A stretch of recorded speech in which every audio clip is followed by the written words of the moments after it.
Hello, everyone. And welcome to tonight's call. Go ahead, Congressman. Hello, everyone. I'm Congressman Raul Ruiz, and I represent you in California's 25th Congressional District. I really want to sincerely thank you for joining me this evening for this telephone town hall. It's an incredible honor to be with you and hear directly from you about the issues that matter most to our community and that's top of your mind. And tonight, we will be discussing all the changes that are happening in the administration, Trump's executive orders, the federal funding freeze, and the massive layoffs, and we will be taking your questions. I'm joined this evening by Assistant Leader of the House Democratic Caucus, Congressman Joe Neguse from Colorado, who will speak to you about how the Democratic Party is approaching the new administration, as well as Kia Hamadanchy, Senior Policy Counsel for the ACLU, who's joining us to help all of us understand the details of Trump's executive orders. But while we wait for folks to join the line, I want to share some general housekeeping for this evening's town hall. Due to the high level of interest from our constituents, I kindly ask that when it's your turn to ask a question, please do so concisely and promptly. This will help save some time and ensure that as many voices as possible are heard. And I want to thank you in advance for your cooperation. Also, to participate, just stay on the line. And to ask a question, press *3. I'm going to repeat this over and over throughout, so in case you forget. But if you want to ask a question, press *3. So be sure also to stay in touch with me. Follow me on Blue Sky, Facebook, Instagram, Threads, and YouTube by searching at Rep Raul Ruiz MD, at REPRAUL RUIZ MD. And also to subscribe to my newsletter, which we send out about two a month. Please press *6, and you can get all the latest updates of all the ways that I'm working for you in Washington, D.C. and in our district. And we also put down in some of our newsletters resources for organizations, schools, churches, communities that may become available. And if you do not get your question asked during this session, please visit ruiz.house.gov/contact to submit your question or comment. Again, ruiz.house.gov/contact to submit your question or comment. And our team will get back to you or call my office at 760-424-8888 during regular business hours. Please be sure to leave your contact information on the message or with my staff so we can get back to you and the answer to your questions. So this teletown hall is an opportunity for me to hear directly from you, to share what's going on in Washington, D.C. and Congress, and to answer your questions. I hear you. I hear the anxiety and the concerns in the emails and the calls that we've received. I have received over 3,700 emails and calls directly from you, my constituents, within the last month alone. That's over 100 a week. So that's pretty intense. Over 100 a day. Over 100 a day. And I've had over 150 requests for a town hall. And we're doing this teletown hall instead of an in-person town hall because, quite frankly, we can reach more people.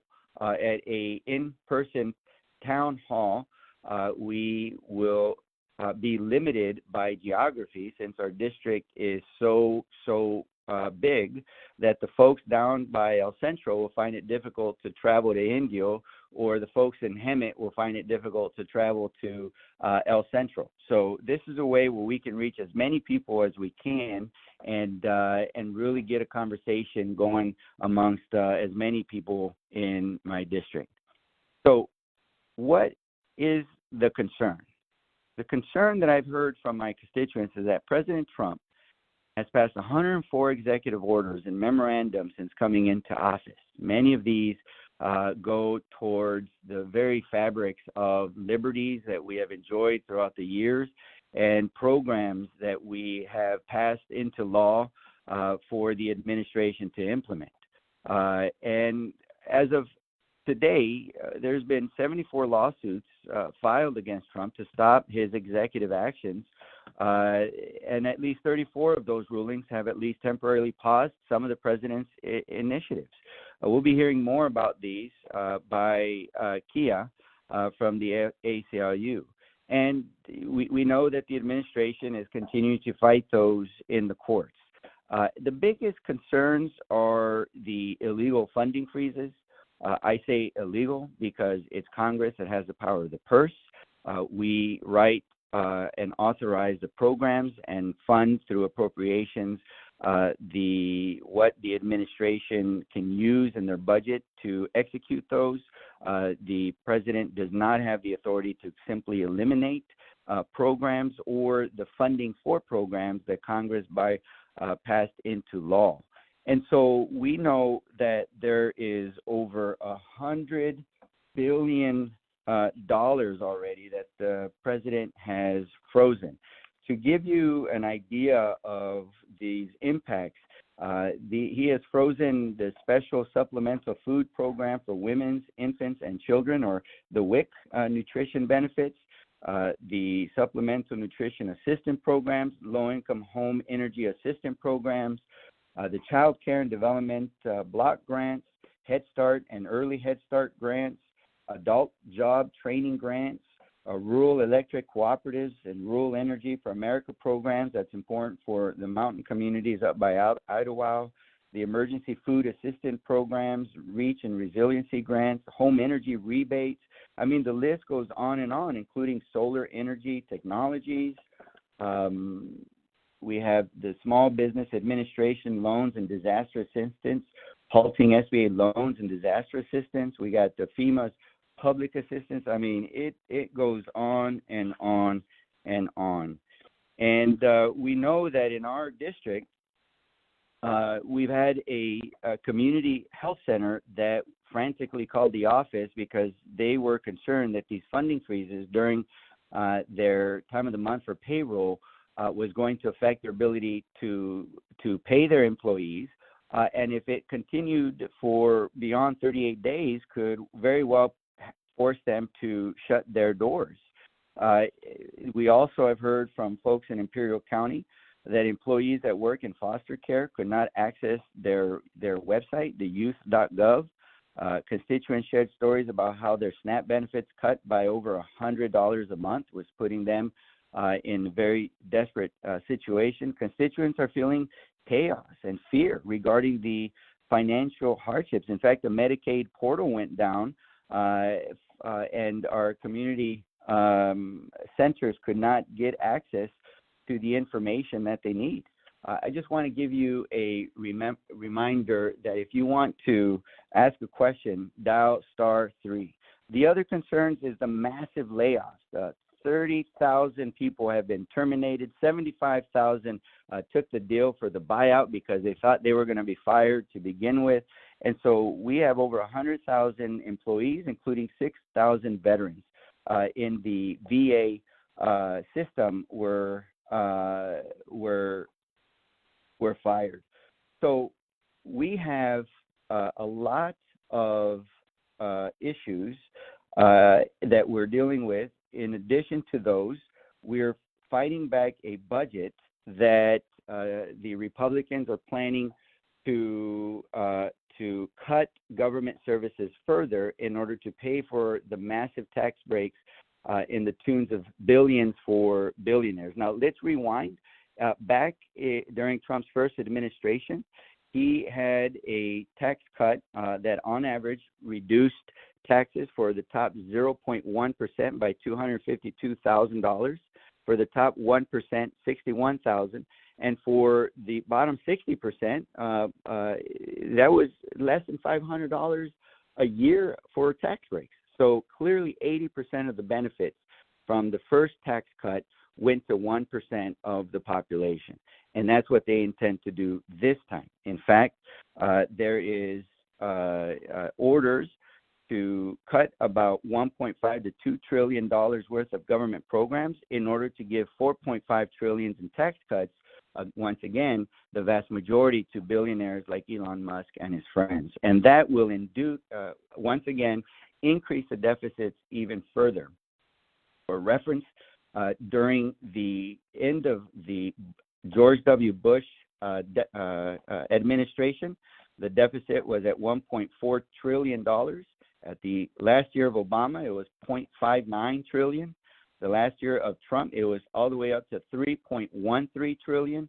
And the last year of Biden's administration, it was $1.83. So consistently, Democrats have lowered the deficit, and Republicans have increased the deficits from the prior Democratic administration. And the Republican tax plan will increase the deficit, just the plan alone, up to $2.83 trillion. So this isn't about the deficit. This is about giving tax breaks to billionaires as well. So at this point, I want to hand over the mic to my very good friend, the Assistant Leader, Congressman Joe Neguse, who is responsible for what we call in the Democratic Caucus the Rapid Response Task Force, and he can explain what this task force does, because I've had a lot of questions coming in asking what are the Democrats doing in Congress about this. Joe, take it over, my friend.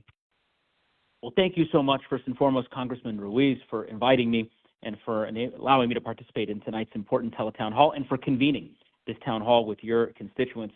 As Congressman Ruiz mentioned, I serve as the Assistant Leader of the House, which means I have the privilege of working with incredible, thoughtful members like Congressman Ruiz, who is a leader in the House on a number of important issues, and in particular, as we work collectively to respond to some of the unlawful and unconstitutional executive orders and agency actions from the Trump administration, Congressman Ruiz has been the tip of the spear in helping us think through strategically how to respond, and ultimately leveraging the talents and the expertise of the House Democratic Caucus to respond on behalf of the people of California, of Colorado, where I humbly serve, and across our country.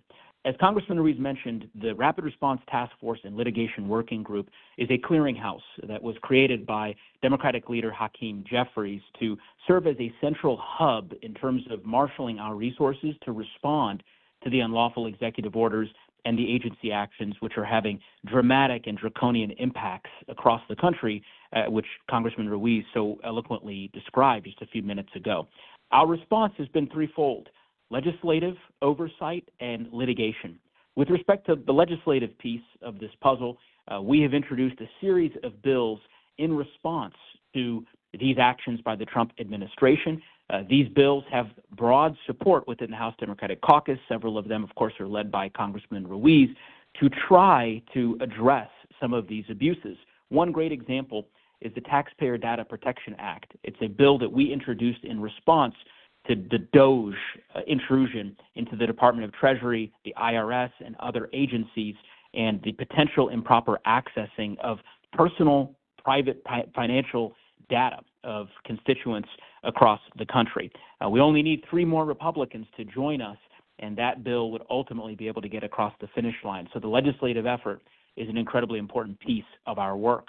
Secondly, the oversight mechanisms that we have at our disposal. Earlier this week, a letter was sent by over 130 members of the House Democratic Caucus imploring OPM to withdraw the email that was sent over the weekend to 2 million federal workers, which many of you, I'm sure, have heard of, and some of you may very well have received. And in response, the OPM withdrew that letter and essentially informed the federal workforce that it was voluntary and that federal workers did not need to respond. We are using the leverage that we have from our oversight capabilities via letters to the administration, including a letter that will be sent to the Secretary of the Interior tomorrow regarding tribal protections and the ways in which these dramatic funding freezes, illegal funding freezes, are having terrible consequences for Indian country and for tribal communities across the country, including in California and in Colorado. And then finally, litigation. I know you're going to hear in a moment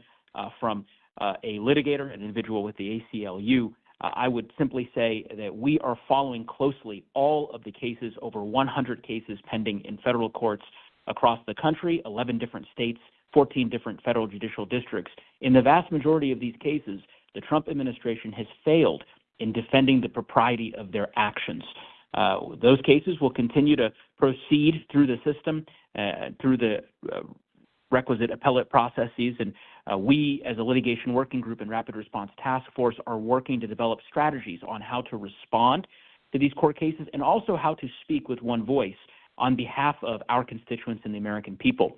To that end, this week we will be filing our first amicus brief, what is commonly referred to as a friend of the court brief, a legal brief in support of the plaintiff's position in a particular case regarding the CPFB, the Consumer Financial Protection Bureau, which is an important agency that the Trump administration has unfortunately decided to dismantle. This is an agency that protects constituents, everyday citizens from excessively large overdraft fees at your bank, and ultimately protects constituents from harms and abuses by a variety of different nefarious actors.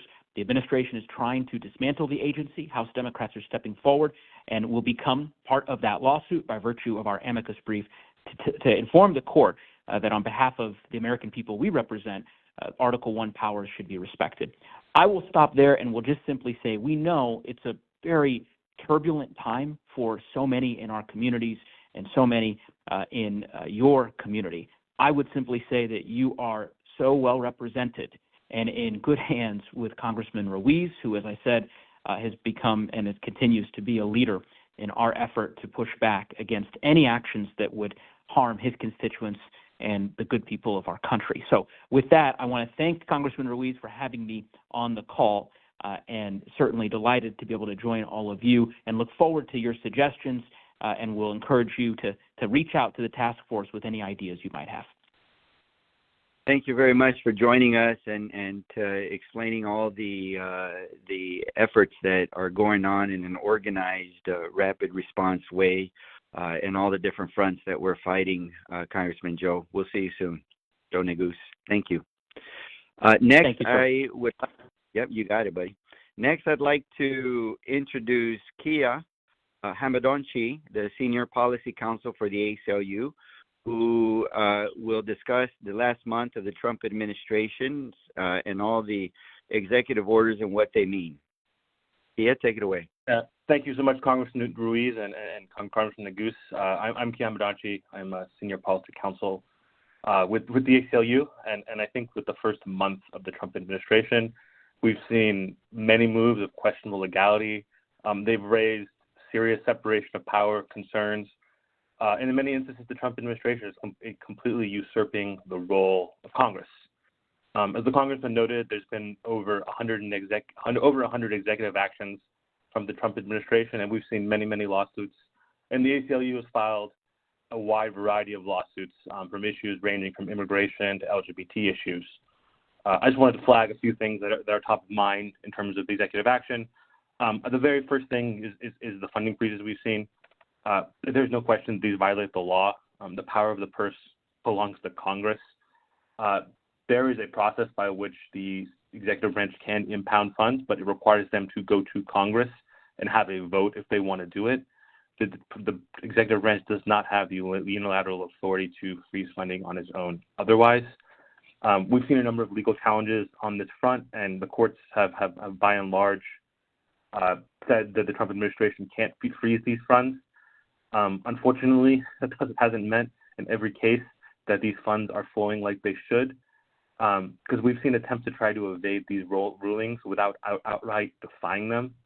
The Trump administration has not attempted to defy a court ruling as of yet, but they have in many ways done their best to evade them through various routes, and that's something we will continue to fight to ensure that they comply. Obviously, we've also seen attempts to eliminate USAID, and there have been further talks of doing the same to the Department of Education and CFPB. I think it's very clear that these agencies were created by Congress and only Congress has the power to determine their future. The executive branch cannot eliminate agencies that were created by statute. That's just not something that they have the power to do. And another big concern I think the Congressman talked about was we've seen a number of firings of federal employees that are a complete violation of the law. Probationary employees, which they've fired, do have less protection and can be fired by poor performance. That's not what's happened here, and they have not followed appropriate procedures, and these firings, as they have occurred, are illegal. And we've seen some rulings from the Office of Special Counsel testing to that fact.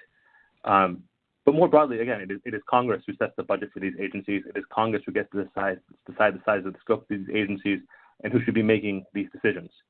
A nonpartisan, experienced, independent civil service is critical to the effective operation of the federal government.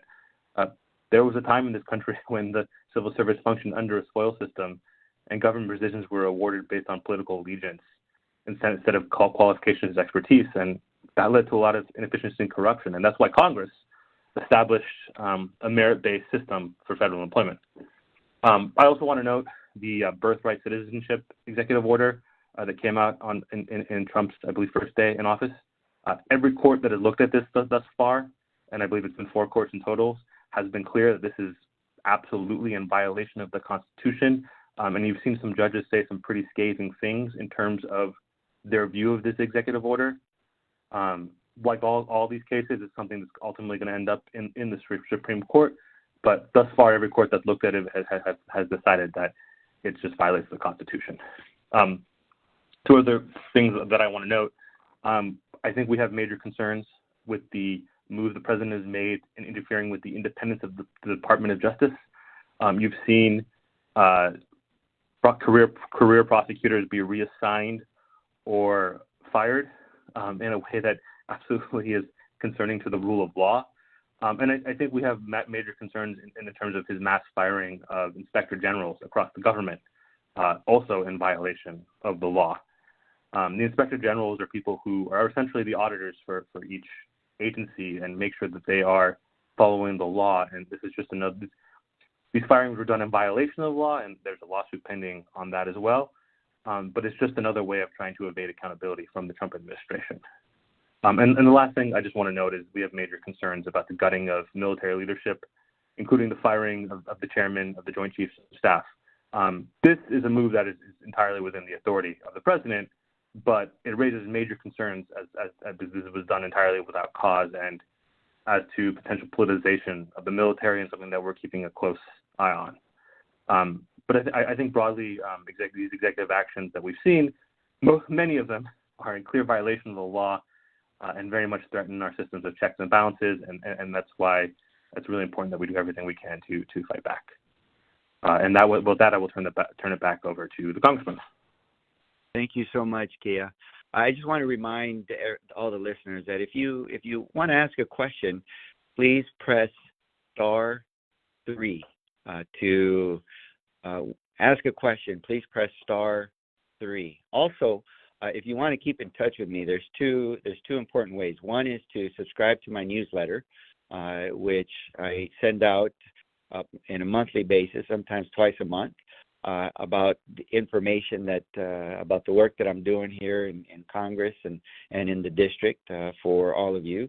If you want to keep in touch that way, please press *6 to subscribe to my newsletter. Please press *6. Also, if you want to follow me on social media, please go to my Facebook page or follow me on Twitter, Instagram, Blue Sky, and Threads.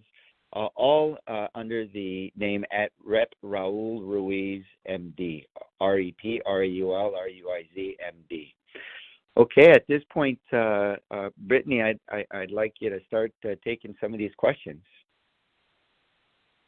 Fantastic. Well, as the Congressman said, you can ask a question at any time during tonight's call by pressing *3 on your telephone keypad now.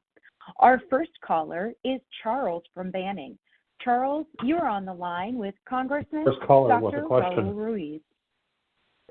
Hi, Charles. Go ahead with your question. Hi, Charles. Charles. Hi. Yeah, my question is, I don't understand what authority Elon Musk has with the Department of Government Efficiency, since that's not formally, it hasn't been approved by Congress that such a department exists. So how can he be doing all this stuff? And what's Congress doing about it? Yeah, well, first of all, thank you for calling in, Charles, and I appreciate you calling in from Banning as well. To answer your question as directly as possible, he does not have any authority to do what he's doing. What they're claiming is that Obama instituted the United States Digital Service, and because that was under the Obama administration, that is what gives DOJ their authority. However, it's important to note that the U.S. Digital Service was created to fix the website when the Affordable Care Act crashed, because so many people were trying to use it. And it was basically a group within the White House that acted as IT support for different agencies to communicate what they were doing to the American people, what they were doing for the American people. What Trump has done and what the mission of DOJ is does not fall within the scope or the authority previously of the U.S. Digital Service. This is indeed an entirely new effort with a new mission and without any authorization by Congress. And so they're acting under the color of authority of like another agency like OPM, the Office of Personnel Management, but it is not. And this is why it is so worrisome. This is why it is so concerning that it's happening, and this is where the lawsuits are moving forward. Kia, do you want to add anything to that? Yeah, I mean, I think one, Elon Musk is operating in complete violation of the law with many of the actions he's taken. But I want to note one lawsuit in particular has been filed to basically say it's violating the appointments clause because he hasn't been approved by the Senate. And the Trump administration has put a response was Elon Musk is not the head of DOJ. And it took them a few days to actually name someone who was the head of DOJ, and the person they named was actually on vacation when they were named. So that is a matter where there are lawsuits pending in terms of the legality of just him being in that position altogether. Thank you. We'll take and thank you, Charles. We'll take the next question.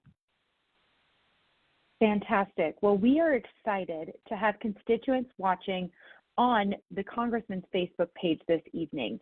Of note, if you would also like to join us on Facebook for this event or any event, you can always go to facebook.com/Rep Raul Ruiz, MD, to be able to live stream any events, see updates, and things like that. But for tonight, I want to go ahead and ask a question that was posed to you on Facebook from Crystal.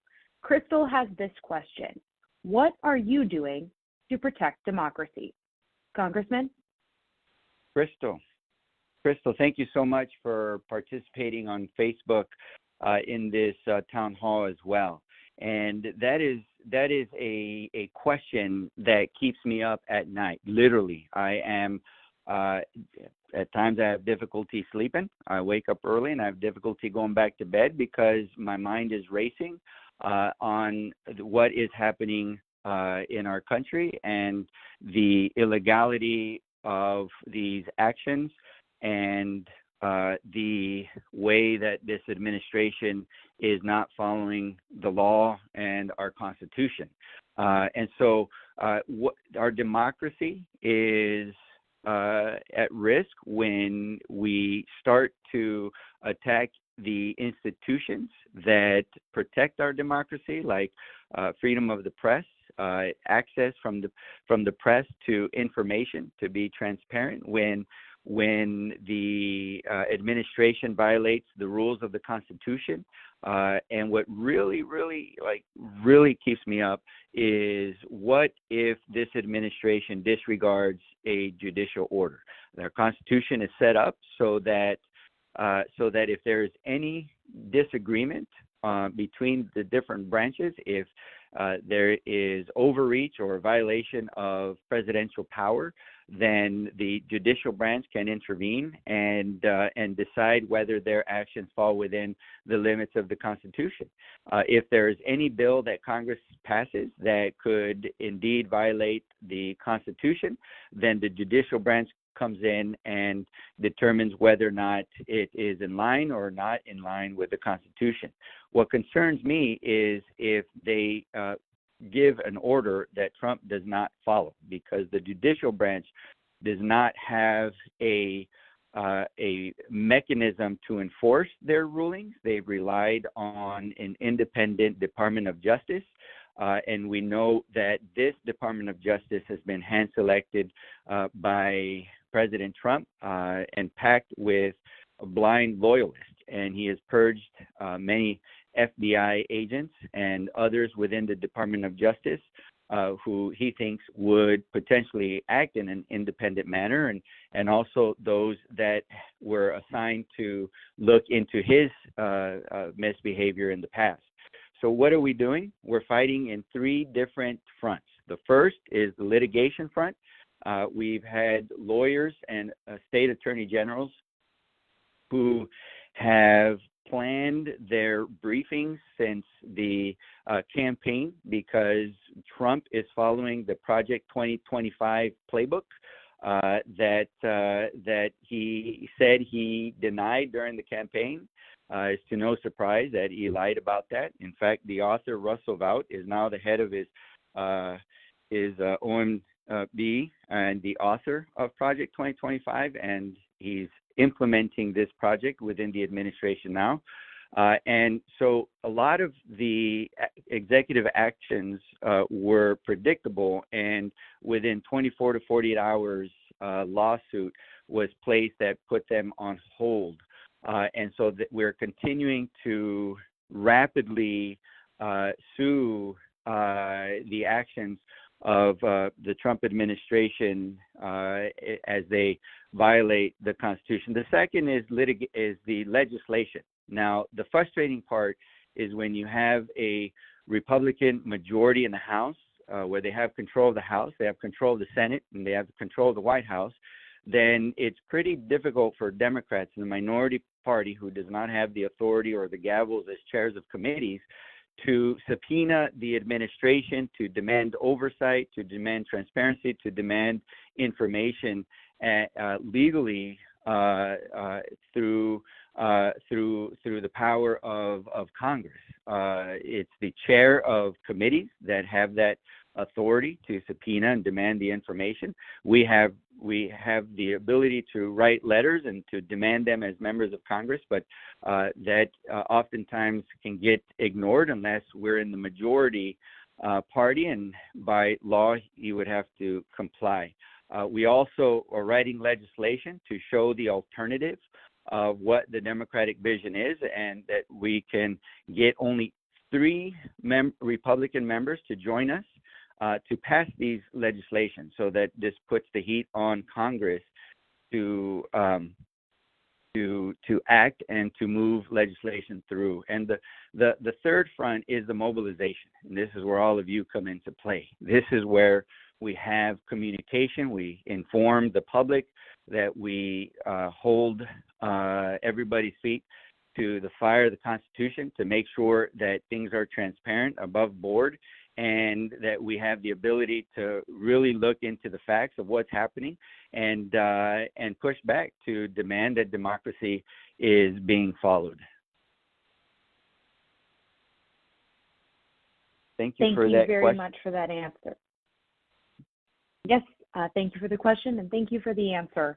We have had so many great questions on tonight's call, but I do want to take a quick pause to ask a question of the callers on this call. The question is this: where do you get your news? Social media or traditional media? We'd like to hear from you. So if you get your news from social media, please press 1 on your telephone keypad now. If you prefer traditional media, please press 2. Again, we would like feedback from you during this interactive telephone town hall. If you prefer to get your news on social media, please press 1 on your telephone keypad. Or if you prefer to get your news through traditional media, please press 2. We are going to have these poll results come just after we take one more question. So our next question is going to come from Janice. Janice, you are live with the Congressman. Actually, it looks like we lost Janice. Next, we have Richard from Palm Desert. Richard, you are live with Congressman Dr. Raul Ruiz. Go ahead with your question. Hi, Congressman. How are you? I'm doing well, Richard. Well, what I want to know is, where is Medicare and Social Security going to be in the next 4 years? What are you going to do about it when Trump controls everything? Which worries me and my wife. I've been a Democrat. I'm 84.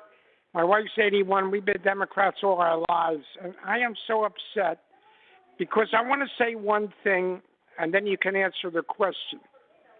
When the Democrats control the House, the presidency, and the Senate, nothing ever gets permanently done like the Republicans. They stick together and they get it done. The Democrats could have fixed Social Security, not to 2033 for the life of it, if they'd have passed laws or done something. And that's what aggravates me, because the Democrats don't seem to be together with everything. Thank you for that. And I'll let you go. I'll let you go. You can tell how upset I am. I'll wait for you to answer my question. But thank you, Richard. You're welcome. I appreciate it, and thank you for expressing your frustration. I think there's two parts. The first part is, what are we going to do for the next 4 years in terms of Medicare and Social Security? We're going to fight like hell to protect it and to strengthen it. In fact, I have a piece of legislation that is called the Protecting and Strengthening Medicare for Patients and Providers Act, that will do just that, which would help providers in rural areas especially see more patients on Medicare and avoid the hospital shutdown crisis in rural areas due to a lot of the Medicare payment cuts that are happening. And so we are going to fight like hell to protect Medicare and Social Security. In terms of your question as to what we got accomplished the last time that we had what they call a trifecta, a Democratic president and a Democratic majority House and Senate, I was here because that was about 2 Congresses ago. And the first thing that we did, remember, we were in the throes of a pandemic, was to pass the American Rescue Plan, which really helped us put shots in arms, the vaccines, put kids in schools, people back to work, and money in people's pockets, and really stabilize the downfall of the economy. And with the incredible efforts of the Biden administration, we got the vaccines distributed throughout and delivered throughout the country in record time. Then, in order to get people back to work, we passed the bipartisan infrastructure law. And that was an endeavor that multiple administrations, including Obama's and the Bushes and others, and the previous Trump administration, promised they would get done and never delivered. And the last administration was able to deliver the bipartisan infrastructure law that we're seeing. A lot of the funding is being used in Palm Desert, in Indio, in the Imperial Valley, and in Hemet, San Jacinto, and the Pass area. Then, in order to lead the economy of the future, we passed the CHIPS and Science Act so that we can help produce the technologies and the goods that will help lower the costs for the American people and lead in the economies and the industries that we expect is going to dominate in the future, those with AI and other high-tech, quantum physics and mechanics and all those other fancy industries. Then the next thing we did was, in order to help reduce costs, especially in Medicare, we passed the Inflation Reduction Act, and that allowed Medicare, the HHS, to negotiate drug prices with the pharmaceutical companies. It capped the cost of insulin at, I believe it's $30 a month.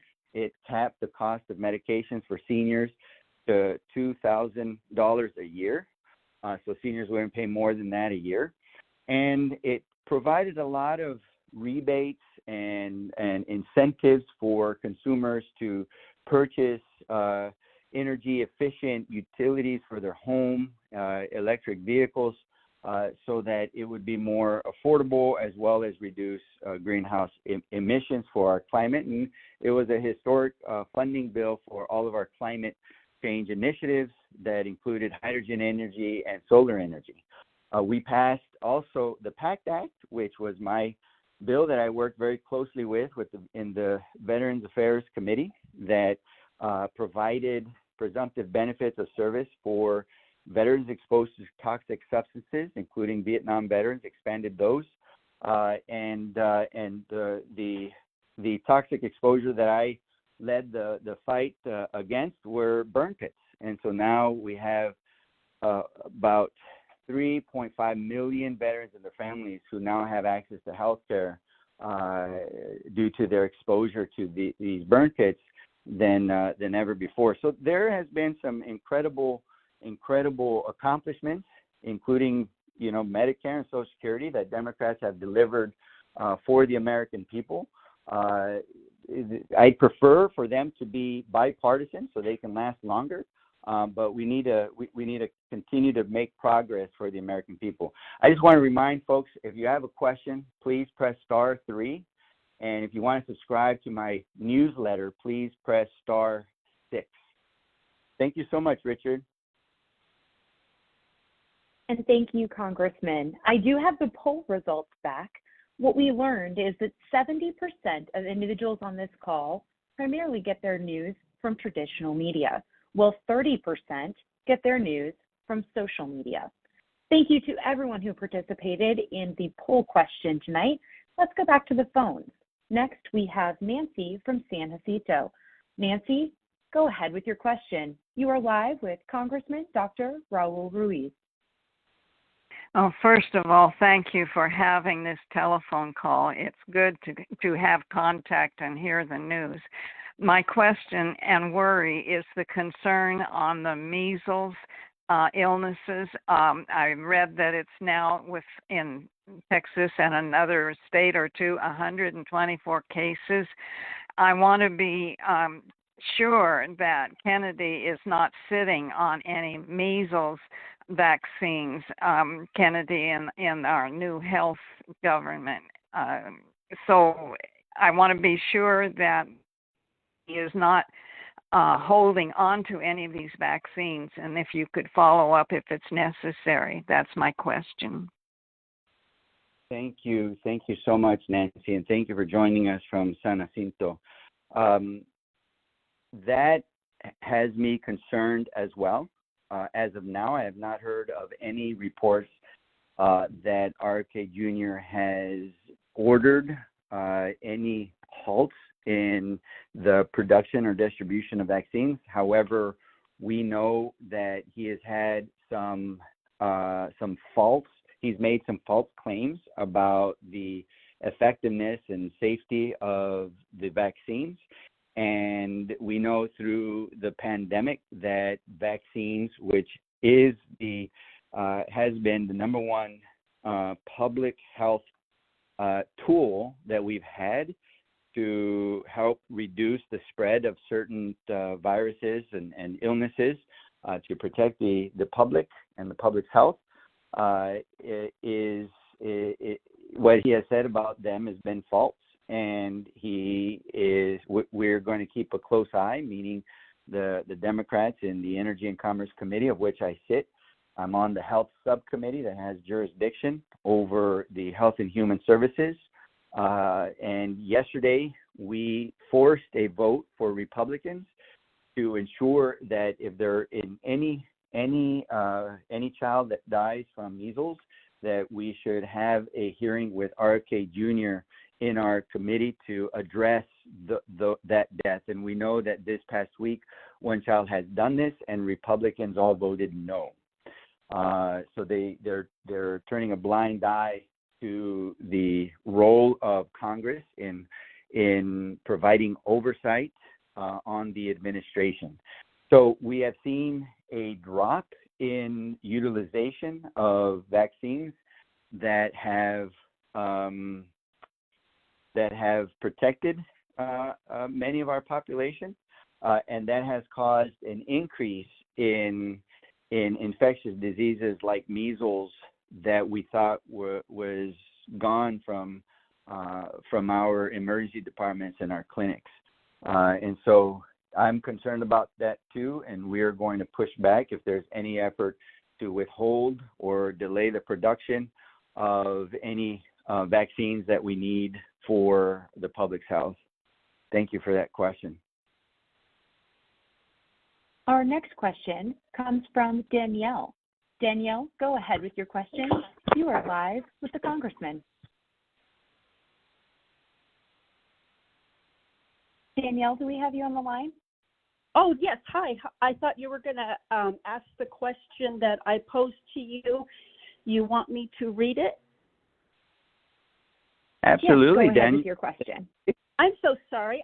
I got myself confused, Congressman Ruiz, with the process. I thought I was recorded earlier, and I was just going to listen.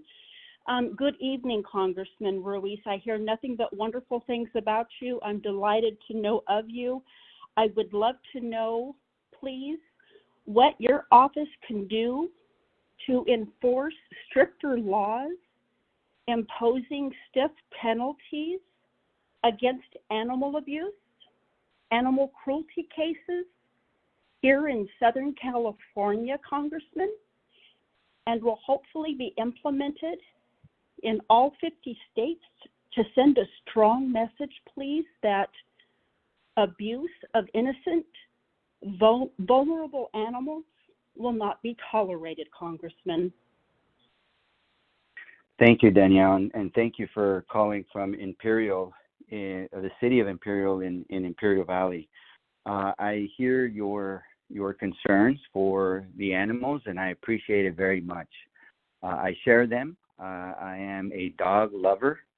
I own a Siberian Husky.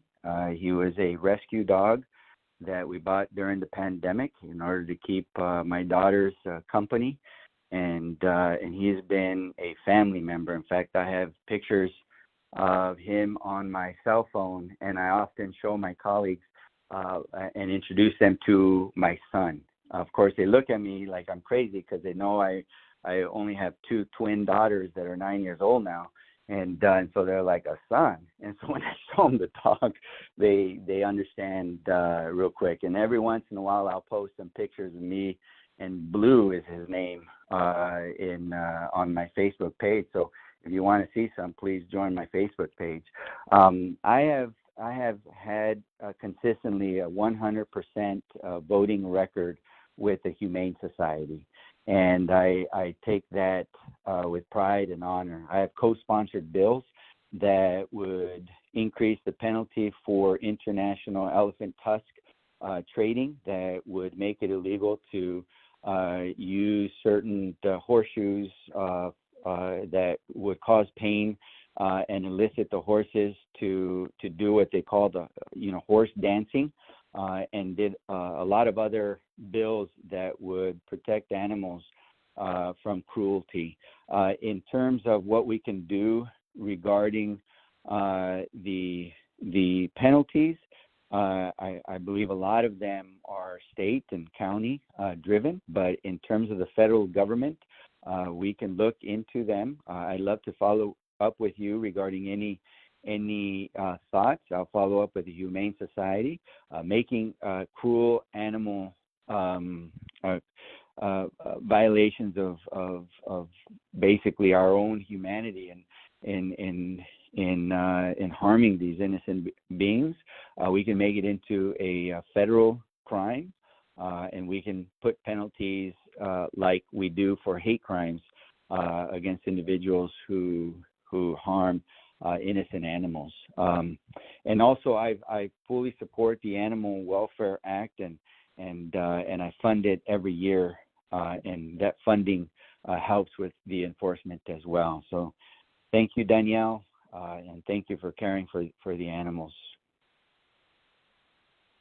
Our next question is Douglas. Douglas, go ahead with your question. You are live on the line.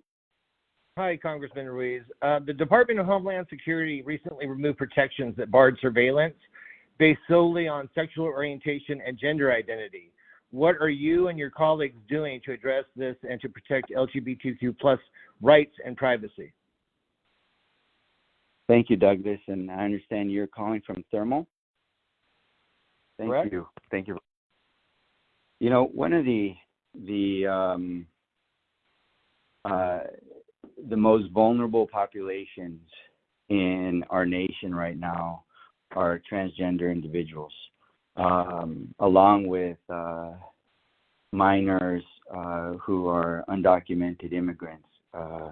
And you know, President Trump really defined Democrats as a party for transgender individuals, and really pushed a lot of fear amongst the public who don't really understand what gender dysmorphia is and how do we treat it, to really create this fear and hate that happened, and they're not ending with just a campaign. They are pursuing policies to, for example, ban transgender women in women's sports nationwide.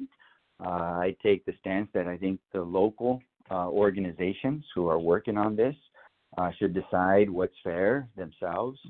And so, in terms of surveillance, I've not myself heard of any specific surveillance programs for them.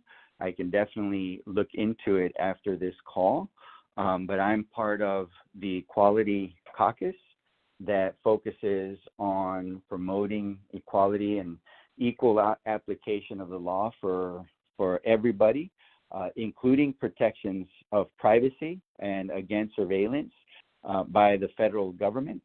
And we're moving to pass the Equality Act in order to put it into statute as well. So I share your concern, and I'll be definitely vigilant and push back on all of that. Thank you. We have another question. Question. This one coming again. Can I? Our next question. Yeah, go for it, Congressman. Yeah, Brittany, you know what? I just got an idea. We got Kia on the phone from the ACLU. So what are you hearing, and what are your comments regarding the last question and surveillance against LGBTQ community? Yeah, I just heard similarly that they had lifted that restriction, and I think the first thing is this is where we need to learn more about why and what their plans are in terms of that lifting that restriction on surveillance. I mean, and I think that whether that's through FOIA lawsuits, whether that's through oversight from Congress, I think we need to be asking the administration what the purpose of lifting this restriction was and what plans they have. And this is also, I think, why there's concerns, about some of the oversight bodies that Trump has fired the independent board members of. There's a board called the Privacy and Civil Liberties Oversight Board, and it is supposed to provide oversight of our surveillance and national security programs to make sure they're in compliance with civil liberties and privacy. And Trump has fired both the Democratic board members, and they are suing to try to get their jobs back. That suit was filed yesterday. But I think sometimes with surveillance and with the Department of Homeland Security, we don't have all the information. And so that's why oversight is so important, so we can try to figure out what exactly is going on and whether they have plans to try to whether this is part of some kind of anti-LGBT animus, or whether they actually have plans to try to surveil people based on their sexual or gender orientation. Thank you so much, Kia. That was very informative. Next question, please.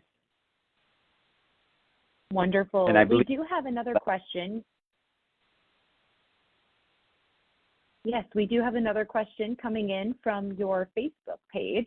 This one is from Jacqueline, and she is asking, what is going to happen, if anything, to the emergency funds for the huge fires that just happened here in Southern California? Congressman? Thank you, and thank you for that question, Jacqueline. This is where the dysfunction and the intentional disintegration of the federal government really impacts individuals' lives. As part of the massive layoffs, the Trump administration laid off a lot of federal firefighters, and there's a lot of freezes on these disaster aid monies. So you can imagine the desperation in some of our families in Southern California who have been displaced and who are waiting for funds to help build their lives back up. And that's where the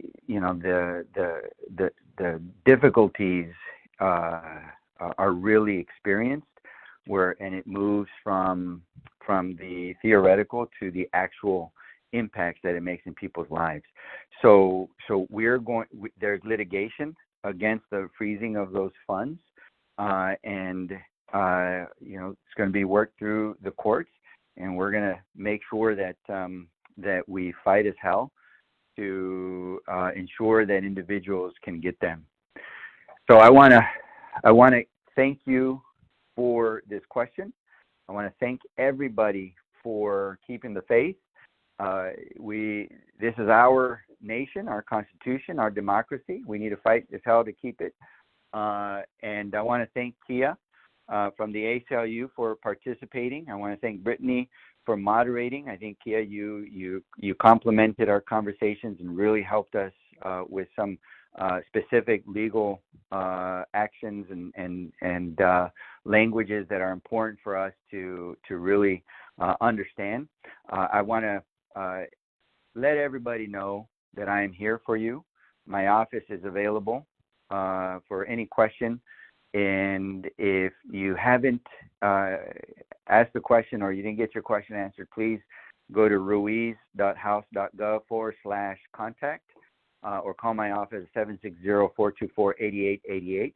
And stay tuned because we're gonna host other tele-town halls and community forums so that we can reach out to as many people as we can. And please press *6 to keep in touch with my newsletters. Thank you, everybody, and have a very good night. And thank you, Congressman. Thank you to everyone on tonight's call. If you would like to subscribe to the Congressman's email updates, just stay on the line, and you'll be able to leave a message with your email address so we can get you subscribed. Thank you once again on behalf of our entire team, and have a good night.